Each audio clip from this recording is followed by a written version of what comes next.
చంద్రబాబు సర్కార్ అమరావతి పునర్నిర్మాణ పనుల్ని ప్రధాని మోదీ చేతుల మీదుగా ఆర్భాటంగా ప్రారంభించింది.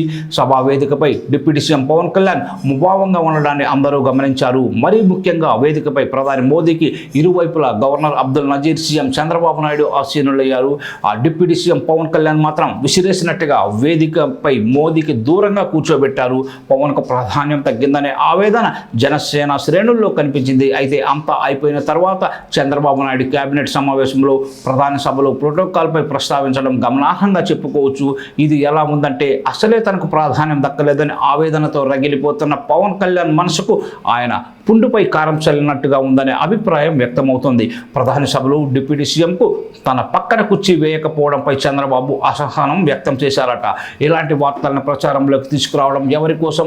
కనీసం బాబు ఉపాయాన్ని జనసేన శ్రేణులు గుర్తిస్తున్నాయా అనే చర్చకు ఇప్పుడు తెరలేసింది. ఏదైనా ఉంటే ప్రోటోకాల్ అధికారులు సంబంధిత రాజకీయ ముఖ్యులపై ఆగ్రహించి మరోసారి ఇలా జరగకుండా చూడాలని అప్పుడే చెప్పి ఉండాల్సింది. కానీ మీటింగ్ ఎప్పుడో జరిగితే ఇప్పుడు మళ్ళీ కెలకడం విడ్డూరంగా ఉంది. ప్రధాన సభలో తమ నాయకుడికి అవమానం జరిగిందని జనసేన శ్రేణులు ఆగ్రహంగా ఉన్నాయనే విషయం తెలిసి చంద్రబాబు ఈ రకంగా మందు పూసే ప్రయత్నం చేస్తున్నారనే మాట వినిపిస్తోంది.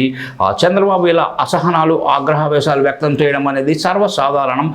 కుడి ఎడమ కన్నులు ఒకేసారి వేరువేరు వ్యక్తులకు గీటగలిగే రాజకీయ నేర్పరి చంద్రబాబు. ప్రోటోకాల్ పాటించడంలో హెచ్చుతగ్గులపై తాజాగా చంద్రబాబు కన్ను గీటడం దేనికి సంకేతమో అర్థం కావాల్సిన వాళ్లకు అర్థమైతే బాగుంటుంది. మిగిలినంతా ప్రచారం కోసం, అలాగే జనసేన సంతృప్తి పరిచేందుకు అని జగమెరిగిన సత్యం.